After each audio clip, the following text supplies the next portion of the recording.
Hello everyone. Today we will start a new chapter of geography, chapter number 5, that is natural vegetation and wildlife. आपने अपने चारों तरफ का मतलब जहाँ बैठे हैं वहाँ नहीं, लेकिन अगर हम बाहर निकलते हैं हमारे घर के बाहर, गार्डन में, स्कूल में या कहीं अगर हम और बहुत कहीं घूमने जाते हैं तो वहाँ पे हमने हरी भरे पेड़ पौधे देखे हैं, तो वो क्या कहलाती है? वो नेचुरल वेजिटेशन कहलाती है। क्या उन्हें कोई उगाता है? क्या उन्हें कोई ग्रो करता है? नहीं। नेचुरल वेजिटेशन क्या होती है?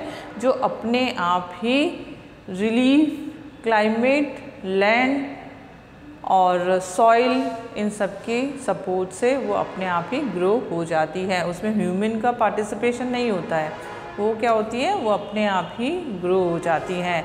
तो आपने अपने चारों तरफ इस तरह के पेड़ पौधे देखे होंगे और इसके अलावा उड़ती हुई चिड़ियाएँ देखी होंगी, घूमते हुए जानवर देखे होंगे, एनिमल्स वगैरह देखे हैं ना, तो वो सब इसी में वाइल्ड लाइफ में आते हैं और नेचुरल वेजिटेशन में जो पेड़ पौधे हैं वो सब आते हैं। तो आज हम इसी के बारे में बात करेंगे। Natural vegetation, plant community which has grown naturally without human, यानी विदाउट ह्यूमन सपोर्ट के जो प्लांट नेचुरली यानी अपने आप उग जाते हैं, ग्रो हो जाते हैं, उन्हें क्या कहा जाता है? नेचुरल वेजिटेशन या वर्जिन वेजिटेशन के नाम से भी जाना जाता है। अब आपको ये ध्यान रखना है कि जो इंडिया का नंबर है वो 12 मेगा बायोडाइवर्सिटीज़ में आता है, यानी कि इंडिया का नंबर जहाँ पे बहुत अलग अलग किस्म के पेड़ पौधे, जीव जंतु पाए जाते हैं ना, वाइल्ड लाइफ, वो उसमें इंडिया का नंबर 12 है। यानी कि इतने देशों में इंडिया बहुत आगे है जहाँ पे अलग अलग तरह के यानी अलग different type of species of plant and animals found होते हैं, और आपने भी उनको देखा होगा और जाना भी होगा। तो इसमें हम देखते हैं कि जो फ्लोरा है, फ्लोरा क्या होता है? Plant of a particular region और पीरियड, मतलब किसी भी पर्टिकुलर प्लेस पे जो प्लांट ग्रो होते हैं वो क्या होता है? वो क्या कहलाता है? फ्लोरा कहलाता है। यानी flora denotes to plant community. Always remember it कि फ्लोरा किसको डिनोट करते हैं? प्लांट कम्युनिटी में को डिनोट करते हैं। और यहाँ पे आप देखिए कि 47,000 प्लांट स्पीसीज इंडिया में पाई जाती हैं। 47,000 ऑफ प्लांट स्पीसीज इंडिया में फाउंड होती है, और वहीं पे 15,000 क्या है? फ्लावरिंग प्लांट्स हैं जिस पे कि फूल खिलते हैं। 15,000 यानी इतनी तरह की जो स्पीसीज यानी क्या होती है? किस्में, प्रजातियाँ यहाँ पर पाई जाती हैं। यहाँ इसमें फ्लावरिंग प्लांट में इंडिया का नंबर कौन सा है? 6%, यानी कह सकते हैं कि लगभग 6% फ्लावरिंग प्लांट इंडिया अकेले में ही पाए जाते हैं। इसके बाद है फोना। फोना किसको डिनोट करती है? फोना denotes the species of animal, जो वाइल्ड लाइफ है उसको फोना डिनोट करती हैं। Flora and fauna, 89,000 species of animals, हमारे यहाँ पे 89,000 टाइप्स ऑफ स्पीसीज यानी कि इतने प्रजातियाँ वाइल्ड लाइफ है यानी जानवरों की पाई जाती हैं। तो आपको समझ में आ गया होगा फ्लोरा एंड फोना। फ्लोरा किससे रिलेटेड है? प्लांट से, पर्टिकुलर पीरियड और या फिर किसी पर्टिकुलर रीजन से, और वहीं पे फोना किससे रिलेटेड है? एनिमल से रिलेटेड है। 47 टाइप ऑफ प्लांट है इंडिया में और 15,000 फ्लावरिंग प्लांट है, और वहीं पे 89,000 स्पीसीज ऑफ एनिमल अकेले इंडिया में ही पाए जाते हैं। लेकिन अभी क्या होता जा रहा है? एनवायरमेंटल डिग्रेडेशन की वजह से इनके कुछ स्पीसीज एक्सटिंक्ट होती जा रही हैं। आपको पता है ना, जो प्लेन लैंड है, जो बहुत टाइम तक किसी ने अनटच्ड है, वहाँ पे तो नेचुरल वेजिटेशन हो जाता है, लेकिन जैसे जैसे पॉपुलेशन इंक्रीज़ होती जा रही है वैसे वैसे क्या होता जा रहा है? वैसे वैसे जंगल यानी कि फॉरेस्ट है उनको काट दिया जा रहा है, यानी एफॉरेस्टेशन की जगह क्या हो रहा है, डीफॉरेस्टेशन हो रहा है। और यही वजह है कि प्लांट स्पीसीज भी और एनिमल स्पीसीज भी एक्सटिंक्ट हो रही हैं, क्योंकि जो डिफरेंट टाइप ऑफ स्पीसीज है ना, अब वो उनमें प्रॉब्लम्स क्रिएट होने लगी हैं। अब हम ये देखते हैं कि जो इंडिया है उसका रिलीफ कैसा है। तो इंडिया में देखिए जो कुछ ऐसी चीज़ें हैं जो इनको फ्लोरा और फोना को अफेक्ट करती हैं, हम उसके बारे में पढ़ेंगे। लेकिन उससे पहले हम डेफिनेशन देखते हैं विर्जिन vegetation. The virgin vegetation which are purely Indian are known as endemic or indigenous species, but those which have come from outside, यानी कि जो इंडिया में ही डेवलप हुई हैं वो एंडेमिक कहलाती हैं, लेकिन जो बाहर से आई हैं वो क्या कहलाती है, एक्जोटिक प्लांट कहलाती हैं। जो नेचुरल वेजिटेशन है अपने आप ग्रो हो जाती हैं, उसे हम वर्जिन वेजिटेशन के नाम से भी जानते हैं। The term flora is used to denote plant of a particular region or period. वहीं पे species of animal are referred to as fauna. This huge diversity in flora and fauna kingdom is due to following factors, यानी कुछ ऐसे factors हैं जो इनको affect करते हैं, जिसकी वजह से डिफरेंट प्लेसेस पे ये ग्रो होते हैं। जैसे हिमालय पे डिफरेंट टाइप ऑफ स्पीसीज आपको मिलेगा, वहीं पे प्लेन में अलग मिलेगा, डेजर्ट में अलग होगा, और जो प्लेट्यू रीजन है या कोस्टल एरियाज़ हैं, ये माना जाता है कि कुछ एनिमल्स या कुछ जो प्लांट की स्पीसीज़ हैं वो सेम होती हैं, लेकिन फिर भी उसमें थोड़ा बदलाव आ ही जाता है। तो अलग अलग जगह पे अलग अलग तरह की वेजिटेशन फाउंड होती हैं, पाई जाती हैं। अभी हम सबसे पहले बात करते हैं रिलीफ की। रिलीफ में हम बात करते हैं लैंड आपको पता है कि हरी डिस्ट्रीब्यूशन ऑफ लैंड अनइवन है, और उसमें से भी काफ़ी जगह अब किसने ले ली है, ह्यूमन ने ले ली है, यानी इंसान ने बहुत सारी जगह ऑक्यूपाई कर ली है। लेकिन हम यहाँ पे अगर नेचुरल वेजिटेशन की बात करते हैं तो लैंड उसको सपोर्ट करती है। लैंड वो जगह होती है जिसमें नेचुरल वेजिटेशन डायरेक्टली और इनडायरेक्टली उसमें ग्रो हो जाती है। आपने ये एक्सपेक्ट किया होगा कि vegetation in mountain, plateau and plain area और in dry and wet area different types होती हैं। Nature of land influence the types of vegetation. The fertile level is generally devoted to agriculture. हमने देखा है कि जो ऊंचे पहाड़ होते हैं वहाँ भी पेड़ पौधे होते हैं, जो डेजर्ट एरिया है वहाँ पे भी वेजिटेशन होती है, लेकिन लिटिल बिट होती है, क्योंकि वहाँ का एरिया उसको सपोर्ट नहीं करता है। तो जहाँ जैसा क्लाइमेट और लैंड होती है, सॉइल होती है, उसी के अकॉर्डिंग नेचुरल वेजिटेशन भी होती हैं। अगर हम मेनली देखते हैं तो जो अनइवन लैंड है वहाँ पे लोग रहना पसंद नहीं करते हैं, लेकिन वो लैंड यानी वो जगह जहाँ जो फ्लैट होती है यानी प्लेन एरिया होते हैं वहाँ पे सेटलमेंट होने लगता है। जो सिविलाइजेशन आपने पुराने पढ़े होंगे तो वो भी कहाँ पे पढ़े होंगे, नियर रिवर वैली, यानी कि नदियों के किनारे पे ही समतल ज़मीनों पर लोग रहना पसंद करते थे। क्यों पसंद करते थे, एक तो उनको वाटर अवेलेबल हो जाता था, और दूसरा उसी पानी से वो उन प्लेन जगहों पर agriculture as a agriculture field वो कन्वर्ट कर लेते थे। तो उनको इसी तरह से सूटेबल, और अब वही आज चल रहा है कि जो प्लेन लैंड्स हैं वो लोगों के एग्रीकल्चर बेस्ड और होम बेस्ड यानी कि एक सेटलमेंट के लिए काम में आती हैं। तो लोग कहाँ ज़्यादा रहना पसंद करते हैं, प्लेन एरिया। ऐसा बात नहीं है कि माउंटेनियस रीजन में कोई नहीं रहता है, वहाँ भी लोग रहते हैं, लेकिन ज़्यादातर लोग प्लेन लैंड में रहना ही पसंद करते हैं। The undulating and rough terrain are area where grassland and woodland develop and give shelter to variety of wild life.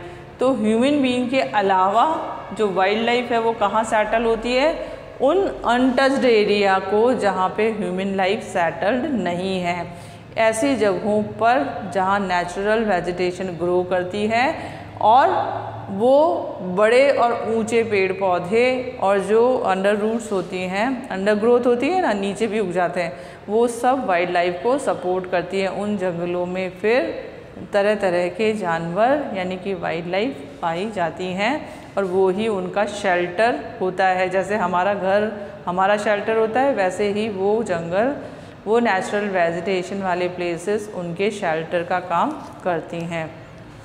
अब हम बात करेंगे, now we talk about soil. Soil भी आपने देखी होगी, डिफरेंट डिफरेंट एरियाज़ में डिफरेंट टाइप्स सॉइल होती है, अलग अलग तरह की मिट्टी होती है। कहीं रेड सॉइल है, कहीं ब्लैक सॉइल है, कहीं पे जिसको हम बोलते हैं कि अगर नदर्न प्लेन वाली साइड में हम चले जाएं तो वहाँ पे हाई क्वालिटी सिल्ट है, अच्छी क्वालिटी की मिट्टी होती है, जो कि रिवर्स जो होती है ना माउंटेन्स के साथ लेके नीचे आती हैं सारे सेडिमेंट्स वगैरह, तो वो फर्टाइल होती है, काफ़ी फर्टाइल होती है। तो इसी तरह से अलग अलग तरह की सॉइल होती हैं जो प्लांट को सपोर्ट करती हैं। डिफरेंट एरिया में डिफरेंट टाइप सॉइल फाउंड होती है। The soils also vary over space. अलग अलग जो सॉइल है वो प्रोवाइड करती है डिफरेंट टाइप ऑफ वेजिटेशन को। Sandy soil of the desert support cactus and thorny bushes. जहाँ पे हम सैंडी सॉइल देखते हैं ना, जैसे राजस्थान रेगिस्तान में चले जाएं हम, तो वहाँ पे हमको सैंडी सॉइल, क्योंकि वो क्या होते हैं, उसके जो पार्टिकल होते हैं ना, डस्ट पार्टिकल, वो स्पार्श होते हैं, दूर दूर होते हैं, इसीलिए वो जल्दी बिखर जाती है। और उसका रीज़न क्या होता है, क्योंकि उसमें मॉइस्चर नहीं होता है। और मॉइस्चर क्यों नहीं होता है, क्योंकि वहाँ वेजिटेशन कवर नहीं है।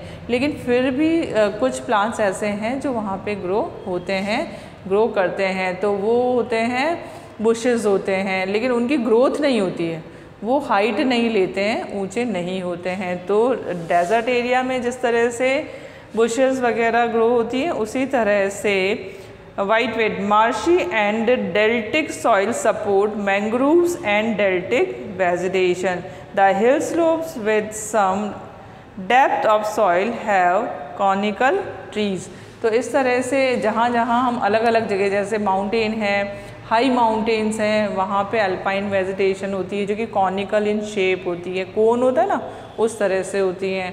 और ज़्यादा से ज़्यादा पाए जाने वाले जो फॉरेस्ट हैं वो है डेसिडियस फॉरेस्ट, यानी हम जहाँ देखते हैं वहीं पे हमें क्या होता है, नीम, बबूल और पपाया और कुछ ऐसे हैं, लीची, चेरी, कुछ ऐसे दिखते हैं। लेकिन कुछ ऐसे हैं जो हर जगह पे नहीं उगाए जा सकते हैं, जैसे एप्पल हैं, ड्राई फ्रूट्स हैं, वो कोल्ड वेजिटेशन में ही ग्रो करते हैं, जहाँ कोल्ड एरिया है वहीं ग्रो होते हैं। और ये जो कुछ कॉमन है वो सभी जगह पे पाए जाते हैं। तो mostly found type of vegetation है डेसिडियस। नाउ क्लाइमेट, हम जो फैक्टर्स देख रहे हैं उसमें अभी हमने बात की थी रिलीफ की, अब हम बात करेंगे क्लाइमेट। क्लाइमेट में हम सबसे पहले देखते हैं temperature. The character and extent of vegetation are mainly determined by temperature along with humidity in the air, यानी कि ह्यूमिडिटी कितनी है, प्रेसिपिटेशन अमाउंट कितना है, उसी के ऊपर ये डिपेंड करता है। On the slopes of the Himalaya and the hills of the peninsula above the height of 915 meters, the fall in the temperature affect the type of vegetation। जैसे आपने क्लाइमेट वाला चैप्टर पढ़ा था, उसमें आपने टेम्परेचर पढ़ा था और वेदर कंडीशन पढ़ी थी। जैसे क्लाइमेट तो लॉन्ग पीरियड ऑफ टाइम होता है, यानी लंबे टाइम तक 25 से 30 ईयर्स तक वो ही चलता है, लेकिन वेदर कंडीशन चेंज होती हैं। लेकिन वो कहाँ पे चेंज नहीं होती है, यानी 915 मीटर की हाइट से ऊपर अगर चले जाते हैं तो वहाँ टेम्परेचर बहुत ज़्यादा डाउन नहीं होता है।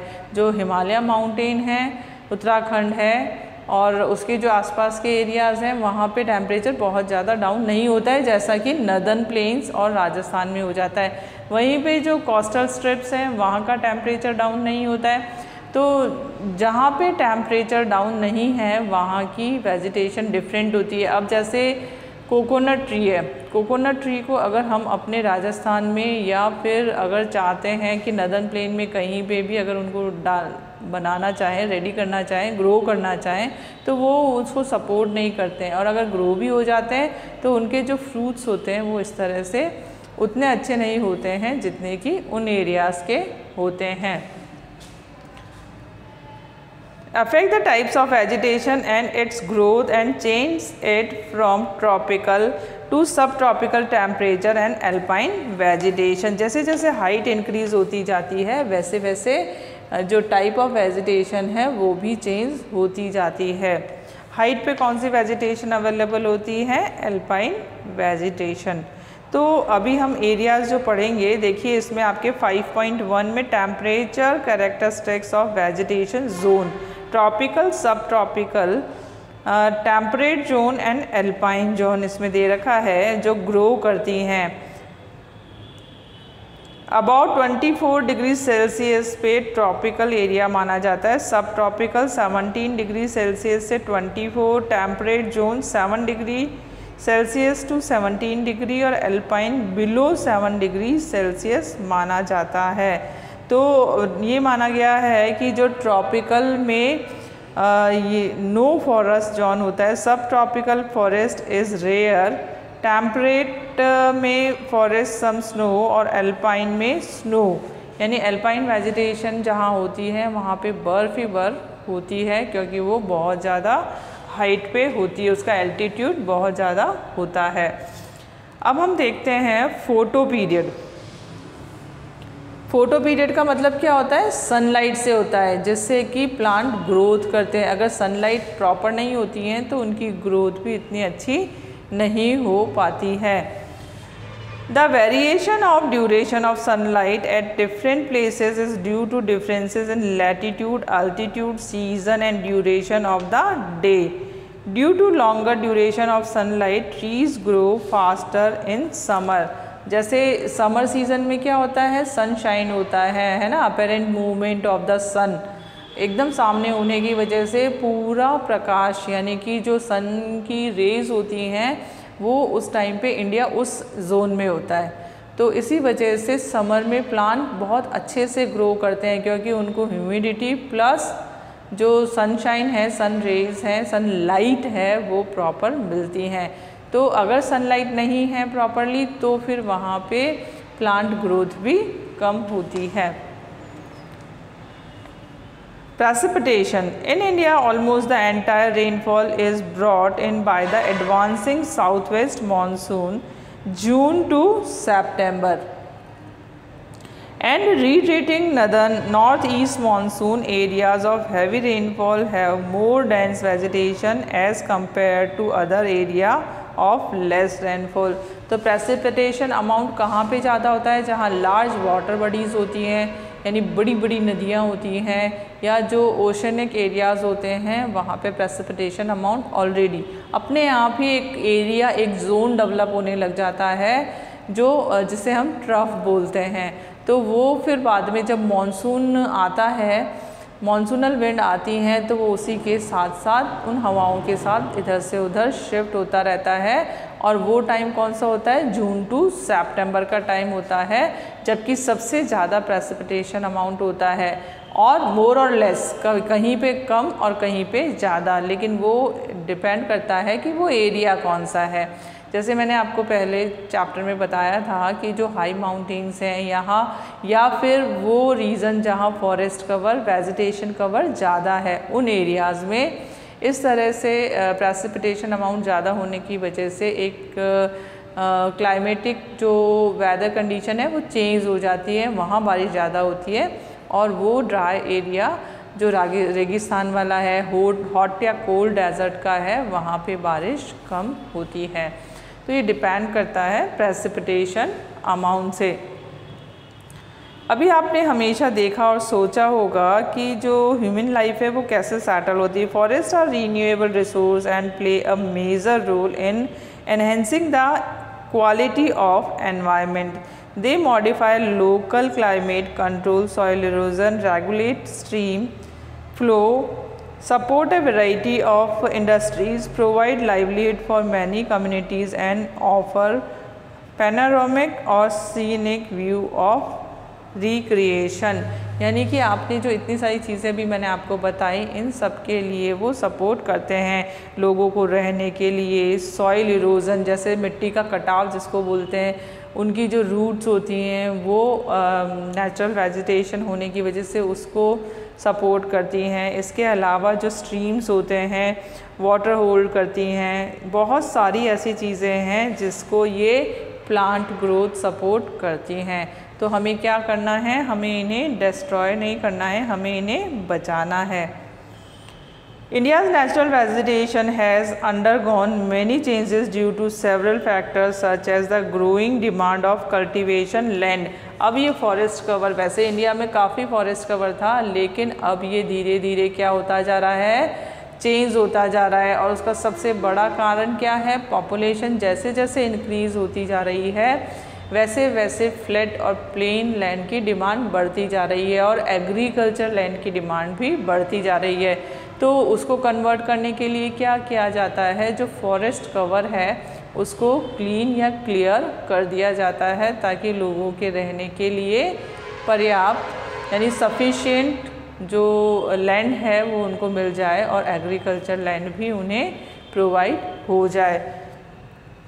Development of industries and mining, इसके अलावा जो इंडस्ट्रीज़ डेवलप हो रही हैं, माइनिंग एरिया है वो इंक्रीज़ हो रहा है, उसकी वजह से नेचुरल वेजिटेशन धीरे धीरे रिड्यूस हो रही है। अनबैनिस्ट्रेशन एंड ओवरग्रेजिंग ऑफ पॉस्चर। देखिए क्या होता है कि उस पर जो अपर्याप्त बंधन जिसको हम बोलते हैं या कंट्रोल जिसको हम बोलते हैं, और साथ ही ओवरग्रेजिंग जो अंडरग्रोथ होती है उसको क्या होता है, एनिमल्स जानवर क्या करते हैं, उनको रूट से खींच के उनको जड़ों से निकाल देते हैं। तो उससे क्या होता है कि वो ग्रोथ वापस डेवलप नहीं हो पाती है। तो बहुत सारे ऐसे रीजंस हैं जिसकी वजह से वेजिटेशन कवर अब कम होता जा रहा है, ख़त्म होता जा रहा है। The vegetation cover of India in large part is no more natural in the real sense। अगर हम देखते हैं तो जितना होना चाहिए पॉपुलेशन के अकॉर्डिंग उतना पर्याप्त नहीं है। Except in some inaccessible region like the Himalaya, the hilly region of central India and the Mehrauli, the vegetation of most of area has been modified at some places or replaced or degraded by human occupancy। देखिए जो vegetation cover है वो कहीं कहीं अभी भी बना हुआ है, लेकिन कहाँ पे है, उन जगहों पर अभी भी है जहाँ पे अभी तक इंसान की पहुँच नहीं हुई है। जैसे हाई हिमालय माउंटेन्स हैं या उससे लोअर एरिया है, क्योंकि वो माउंटेनियस एरिया है तो वहाँ लोग अभी तक नहीं पहुँच पाए हैं। इसके अलावा वो वास्ट डिस्टेंस पे जो फॉरेस्ट हैं या जो डीप वैलीज़ हैं या कुछ और ऐसे एरिया जहाँ पे अभी भी अनटच्ड है, जो बहुत लंबे समय तक इंसान की पहुँच नहीं हो पाई हैं, सिर्फ वही है जहाँ नेचुरल वेजिटेशन कवर है। बाकी जगहों पे अब कम होता जा रहा है। और ये कम होने का मतलब क्या है, सबसे बड़ी बात है कि जो ऑक्सीजन होती है वो हमें नहीं मिल पाएगी, यानी कि एनवायरनमेंट धीरे धीरे डिग्रेड होता जा रहा है, पॉल्यूट होता जा रहा है। In 2001, the actual forest cover in India was only 20.55%, जो कि बहुत ही कम है, जो कि जितना रिक्वायरमेंट है उससे बहुत ही कम है। अब हम पढ़ते हैं इकोसिस्टम। इकोसिस्टम क्या होता है, plants occur in distinct group of communities in area having similar climatic condition. The nature of plants in an area to a large extent determines the animal life in the area. The vegetation is altered, the animal life also change। देखिए जैसे जैसे मैंने आपको पहले बताया कि जैसे जैसे एरिया चेंज होता जाता है वैसे ही प्लांट कवर यानी प्लांट कवर, ग्रोथ, उनकी हाइट, हर चीज़ चेंज हो जाती है और साथ ही वहाँ की वाइल्ड लाइफ भी चेंज हो जाती है। Vegetation is altered, the animal life also change. All the plants and animal in an area are interdependent and interrelated to each other. तो एक पर्टिकुलर एरिया के जो प्लांट हैं और जो वाइल्ड लाइफ है वो क्या है, इंटरडिपेंडेंट, आपस में एक दूसरे पर निर्भर है और उनकी ग्रोथ आपस में एक दूसरे के सपोर्ट से ही पॉसिबल होती है। तो फिज़िकल एनवायरनमेंट दस फॉर्मिंग एन इकोसिस्टम, और वहाँ के एक पर्टिकुलर प्लेस या एक एरिया का जो प्लांट और एनिमल है यानी वाइल्ड लाइफ है वो ही मिलके अपने आप में एक इकोसिस्टम डेवलप करता है। Human beings are also an integral part of ecosystem, और ह्यूमन बींग भी उसका एक मुख्य हिस्सा है। तो अब ह्यूमन बीइंग क्या कर रहा है, उसे पता है कि जो ये इकोसिस्टम है वो उसके लिए बहुत ज़रूरी है, लेकिन अब ह्यूमन बीइंग क्या कर रहे हैं, इंसान क्या कर रहे हैं, खुद अपनी लालसा को यानी कि अपनी ज़रूरतों को पूरा करने के लिए इन्हें डिस्ट्रॉय कर रहे हैं, ख़त्म करते जा रहे हैं। The greed of human being leads to utilization of these resources. They cut the trees and kill the animals, creating ecological imbalance. अपनी ज़रूरतों को पूरा करने के लिए पेड़ों को काटते जा रहे हैं और उनके स्किन और उनके फैट मीट के लिए जानवरों को मारते जा रहे हैं, जिससे क्या हो रही है, इकोलॉजी इम्बैलेंस हो रही है, जो खुद वेजिटेशन और एनिमल्स के साथ साथ ह्यूमन बीइंग के लिए भी बहुत ज़्यादा नुकसानदायक है। उन्हें नहीं पता है कि इससे हमारा भी जीवन खत्म हो सकता है। As a result some of the plants and animal have reach the verge of extinction, और इसी की वजह से प्लांट और एनिमल्स हैं वो क्या होते जा रहे हैं, धीरे धीरे खात्मे की ओर बढ़ रहे हैं।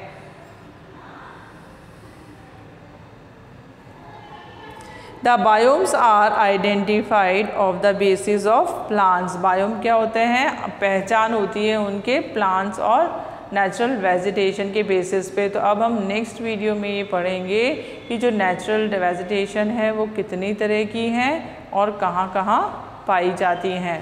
Thank you.